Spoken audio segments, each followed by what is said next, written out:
ಗ್ರಾಮ ಪಂಚಾಯತಿ ಕಟ್ಟಡಗಳನ್ನ ಯಾಕೆ ನಾನು ಕಟ್ಟೋದಕ್ಕೆ ಸರ್ಕಾರದಿಂದ ನನ್ನ ಹಣವನ್ನ ಈಗಾಗಲೇ ಸುಮಾರು 18 ಪಂಚಾಯತಿಗೆ ಹಣವನ್ನು ಕೊಟ್ಟಿದ್ದೇನೆ. ಈಗ ಜನಪ್ಪ ಆಗ ಹೇಳಿದ್ದ ನಾನು ಇನ್ನೂ ಬೇಕು ಅದು ಬೇಕು ಅಂತ ಹೇಳಿ, ಇವೆಲ್ಲದಕ್ಕಿಂತ ಹೆಚ್ಚಾಗಿ ಒಂದು ಅಂತ ಹೇಳಿದ್ರೆ ನಾನು ಪಂಚಾಯತಿ ಮಾಡೋದ್ರ ಜೊತೆಗೆ ವಿಶೇಷವಾಗಿ ನನಗೆ ಈ ಪಂಚಾಯತಿನಲ್ಲಿ ನನಗೆ ಜ್ಞಾಪಕ ಬರ್ತಕ್ಕಂಥವ್ರು ಅಂದ್ರೆ ಮೂಪಸಂದ್ರ ಲಿಂಗಣ್ಣ ಅವರು ಮತ್ತು ವನ್ನೇಶಪ್ಪ.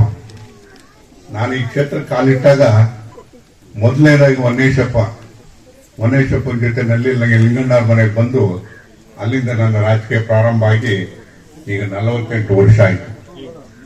48 ನನಗೆ ಎಲ್ಲರೂ ತಮಾಷೆ ಮಾಡ್ತಾರೆ.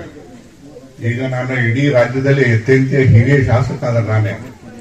ಆದ್ರೆ ಒಂದೊಂದ್ಸರಿ 2 ಸರಿ MLA ಗಳಾಗಿರೋರು ಅದ್ ಹೆಂಗೆ ಹಳ್ಳಿ ಜನತಾಗಿ ಬೇಂದಪ್ಪ ನಿಮ್ಗೆ 48 ವರ್ಷ ಅಂತ ಹೇಳ್ತಾರೆ.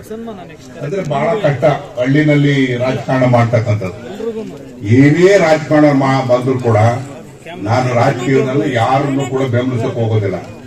ಅಭಿವೃದ್ಧಿ ಆಗ್ಬೇಕು, ಗ್ರಾಮಗಳಿಗೆ ಒಳ್ಳೇದಾಗ್ಬೇಕು ಅಂತಕ್ಕಂಥದ್ದು ಒಂದೇ ದೃಷ್ಟಿ ಇಟ್ಕೊಂಡು ಪಂಚಾಯತಿ ಕಟ್ಟಡಗಳನ್ನ ನಾನೊಂದು ಸಾರಿ ಹಿಂದೆ ಮಂತ್ರಿ ಆದಾಗ ಊರ ಮುಂದೆ ಇರ್ತಕ್ಕಂಥ ಈ ಪಂಚಾಯತಿ ಕಟ್ಟೆಗಳಿದ್ವು.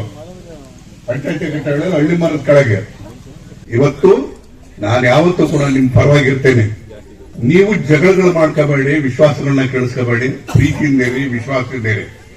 ಈ ಗ್ರಾಮ ಸೌಧದಲ್ಲಿ ಕೂತು, ಆಡಳಿತ ಸೌಧದಲ್ಲಿ ಕೂತು ಸಾರ್ವಜನಿಕವಾಗಿರ್ತಕ್ಕಂಥ ಚರ್ಚೆಗಳಾಗ್ಲಿ, ನಿಷ್ಪಕ್ಷಪಾತವಾಗಿರ್ತಕ್ಕಂಥ ಚರ್ಚೆಗಳಾಗ್ಲಿ, ಜಾತಿ ಮೇಲೆ ಪಕ್ಷದ ಮೇಲೆ ಯಾವುದೇ ಚರ್ಚೆ ಆಗಬಾರ್ದು, ಸತ್ಯವನ್ನ ಎತ್ತಿಡಿತಕ್ಕಂಥ ರೀತಿಯಲ್ಲಿ ಆಗ್ಬೇಕು ಅಂತಕ್ಕಂಥ ಮನವಿಯನ್ನ ಮಾಡಿ ನಾವು ಯಾವತ್ತೂ ಕೂಡ ಇನ್ನ ಗ್ರಾಮ ಆಡಳಿತ ಅಂತ ಹೇಳಿದ್ರೆ ಇಲ್ಲಿ ವಿಲೇಜ್ ಅಕೌಂಟೆಂಟ್ ಇಲ್ಲೇ ಇರ್ಬೇಕು. ಇನ್ಮೇಲೆ ಇನ್ನ ರೆವಿನ್ಯೂ ಇನ್ಸ್ಪೆಕ್ಟರ್ ಬಂದ್ರು ಇಲ್ಲೇ ಇರಬೇಕು. ಯಾರೇ ಬಂದ್ರು ಕೂಡ ಅವ್ರು ಬರ್ತಕ್ಕಂಥ ಒಂದು ವೇದಿಕೆ ಆಗಬೇಕು.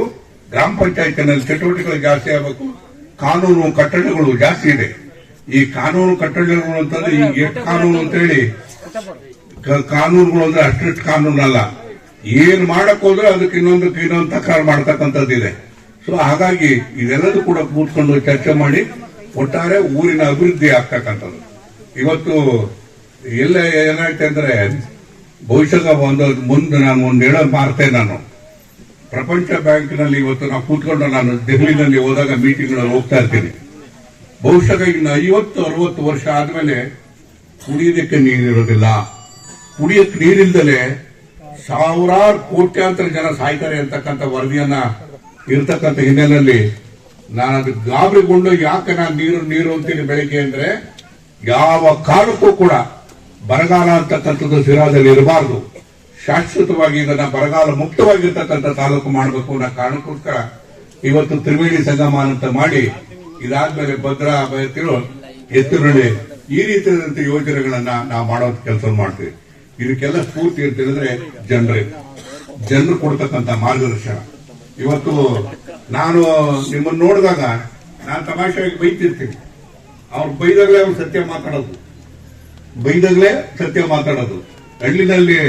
ಹಳ್ಳಿ ಜನಗಳ ಹತ್ರ ಬೈದ್ರೆ ನೋಡಿ ಎಷ್ಟು ಮಾತಾಡ್ತಾರೆ ಅಂತಂದ್ರೆ ನಾನು ಯಾರು ಬೈತಿ ಅಂದ್ರೆ ಪ್ರೀತಿ ಯಾರಿರುತ್ತೋ ಅವ್ರ ಮೇಲೆ ಅವ್ರನ್ನೇ ಬೈಯೋದು ಜಾಸ್ತಿ. ಸತ್ಯ ಹೇಳ್ತಾರ ಅವರು. ಒಂದಲ್ಲ ಒಂದು ದಿನ ಇವತ್ತು ನೀರಿನ ಕೊರತೆ ಅಂತಕ್ಕಂಥದ್ದು ನಮ್ಮ ತಾಲೂಕಿನಲ್ಲಿ ಇರಬಾರ್ದು ಅನ್ನೋ ಕಾರಣಕ್ಕೋಸ್ಕರ ನನ್ನ ಒಂದೇ ಒಂದು ಮಾತನ್ನ ನನ್ನ ಮೇಲೆ ಎತ್ಕಟ್ಬಿಟ್ರು. ಯಾರು ಈ ಕಳ್ಳಂಬಳ್ಳಕ್ ನೀರು ಕೊಟ್ರು, ಕಸಬಾ ಕೊಟ್ರು, ಗೌಡಗಿರಿ ಕೊಡ್ಲಿಲ್ಲ, ಉರಿಕುಂಟಿ ಕೊಡ್ಲಿಲ್ಲ ಅಂತೇಳಿ. ನಾನಲ್ಲೇ ಸುಮ್ಮನಿರ್ರೆ, ನನಗೆ ಗೊತ್ತಿದೆ ಎಲ್ಲಿ ತರಬೇಕು ನೀರು ಅಂತ ಹೇಳಿ.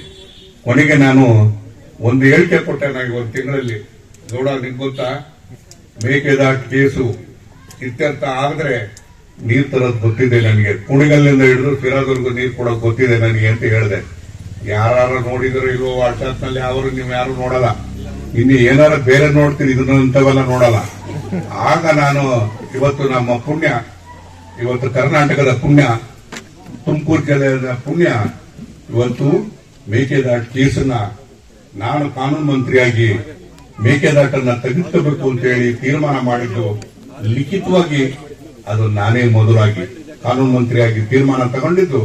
ಇವತ್ತು ಅದು ಸುಪ್ರೀಂ ಕೋರ್ಟ್ ನಲ್ಲಿ ಕೇಸ್ ಇತ್ತು. ಆ ಕೇಸನ್ನ ವಜಾ ಮಾಡಿ ಇವತ್ತು ಯೋಜನೆಯನ್ನು ಮಾಡೋದಕ್ಕೆ ಶುರು ಮಾಡ್ಕೊಂಡಿದೆ.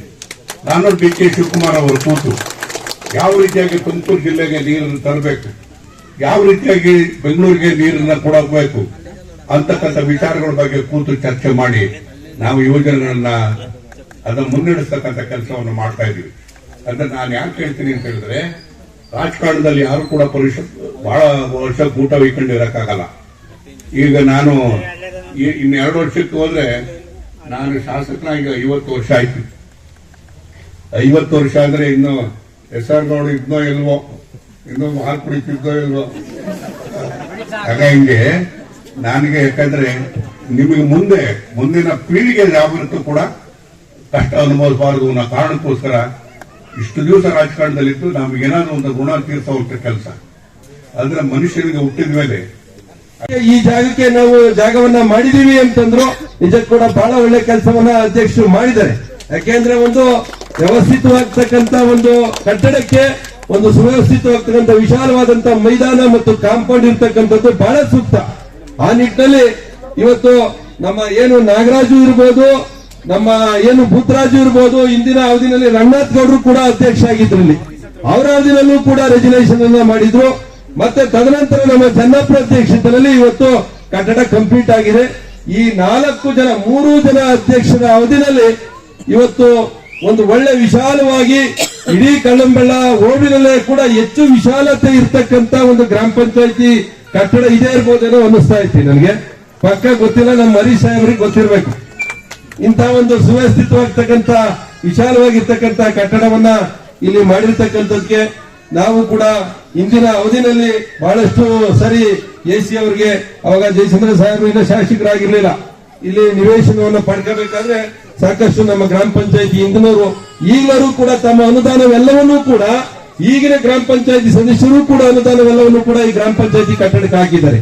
ಅವ್ರಿಗೂ ಕೂಡ ಈ ಗ್ರಾಮ ಪಂಚಾಯತಿಯ ಎಲ್ಲ ನೂತನ ಹಳೆ ಸದಸ್ಯರಿಗೂ ಕೂಡ ನಾನು ವಿಶೇಷವಾಗಿ ಅಭಿನಂದನೆಯನ್ನ ಸಲ್ಲಿಸ್ತಾ, ಮತ್ತು ಏನಿವತ್ತು ಈ ಕಟ್ಟಡವನ್ನು ಆಗಿದೆ ಇದಕ್ಕೆ ಒಂದು ಸುವ್ಯವಸ್ಥಿತವಾಗ್ತಕ್ಕಂಥ ಕಾಂಪೌಂಡ್ ಕಟ್ಟೋದಿಕ್ಕೆ ಮಾನ್ಯ ಶಾಸಕರು ಕೇವಲ ಅವರು 8 ಲಕ್ಷ ಆಗಿರೋ, ದಯವಿಟ್ಟು ಅದು ಆಗೋದಿಲ್ಲ.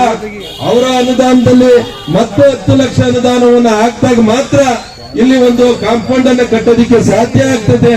ಯಾಕೆಂದ್ರೆ ಅವ್ರಿಗೊಂದು ವಿಶೇಷವಾಗಿ ಭೂಪಸಂದ್ರ ಗ್ರಾಮ ಪಂಚಾಯತಿ ಮೇಲೆ ಜಾಸ್ತಿ ಇವತ್ತು ಅವ್ರಿಗೆ ಒಂದು ಪ್ರೀತಿ ಇದೆ, ಬಹಳ ಹಿಂದಿಂದಲೂ ಕೂಡ. ಯಾಕೆ ಪ್ರೀತಿ ಇದೆ ಅಂದ್ರೆ ಸಾಮಾನ್ಯಕ್ಕೆ ಅವ್ರಿಗೆ ಗೊತ್ತು, ಜನ್ನಪ್ಪ ಅವ್ರ ಬಗ್ಗೆ, ಮತ್ತೆ ಹಿಂದೆ ಇಲ್ಲಿ BS ಲಿಂಗಣ್ಣವರು ಅವ್ರ ಅಪ್ಪರು, ಅವ್ರ ಬಗ್ಗೆನೂ ಕೂಡ ಅವ್ರ ವಿಶೇಷವಾಗ್ತಕ್ಕಂಥ ಒಂದು ಪ್ರೀತಿ ಇದೆ. ಅದನ್ನ ಇವತ್ತು ತಾವು ಅವರ ಅವಧಿನಲ್ಲೇ ಕೂಡ ಒಂದು ನೂತನವಾಗ್ತಕ್ಕಂಥ ಒಂದು ಹೊಸ ಕಾಂಪೌಂಡ್ ಕಟ್ಟಡವನ್ನ ಮಾಡೋದಿಕ್ಕೆ ಅವರು 10 ಲಕ್ಷ ಅನುದಾನವನ್ನ ಕೊಡಬೇಕು ಅಂತ ನಾನು ಮತ್ತೊಮ್ಮೆ ಅವರಲ್ಲಿ ನಾನು ಮನವಿ ಮಾಡ್ತಾ, ಈ ಒಂದು ಕಟ್ಟಡಕ್ಕೆ ಮತ್ತೆ ಈಗಾಗಲೇ ವಿಧಾನ ಪರಿಷತ್ತಿನ ಏನು ಶಾಸಕರು ಕೂಡ ಚಿದಾನಂದ ಗೌಡರು 5 ಲಕ್ಷ ಕೊಡ್ತೀವಿ ಅಂತ ಕೂಡ ಹೇಳಿದ್ದಾರೆ. ಅದ್ರ ಜೊತೆಗೆ ಏನು ಇವತ್ತು ಕೇಂದ್ರದ ಸಂಸತ್ ಸದಸ್ಯರಾಗಿರ್ತಕ್ಕಂಥ ಗೋವಿಂದ ಕಾರಜೋಳರವರಿಗೂ ಕೂಡ ಹೇಳಿ ಸುಮಾರು 5 ಲಕ್ಷ ಅನುದಾನವನ್ನು ಕೊಡ್ತಕ್ಕಂಥ ವ್ಯವಸ್ಥೆಯನ್ನು ಕೂಡ ನಾವೆಲ್ಲರ ಜೊತೆ ಹೋಗಿ ಮಾತಾಡಿ ಅವ್ರ ಜೊತೆ ಆಗ್ತಕ್ಕಂಥ ವ್ಯವಸ್ಥೆಯನ್ನು ಮಾಡೋಣ. ಒಟ್ಟಾರೆ ಕಟ್ಟಡ ಇಡೀ ಒಂದು ಹೋಬಳಿನಲ್ಲಿ ಕೂಡ ಒಂದು ಉತ್ತಮ ಆಗ್ತಕ್ಕಂಥ ಮಾದರಿಯಾಗಿರ್ತಕ್ಕಂಥ ಒಂದು ಕಟ್ಟಡವಾಗಿ ಹೊರಹೊಮ್ಮದಿಕ್ಕೆ ಇವತ್ತು ನಮ್ಮ ಎಲ್ಲ ಸದಸ್ಯರು ಕೂಡ ಬಹಳ ಇವತ್ತು ಪ್ರೀತಿಯಿಂದ ಈ ಒಂದು ಕಟ್ಟಡವನ್ನ ಕಟ್ಟೋದಿಕ್ಕೆ ಪ್ರಯತ್ನವನ್ನ ಹಾಕಿದ್ದಾರೆ.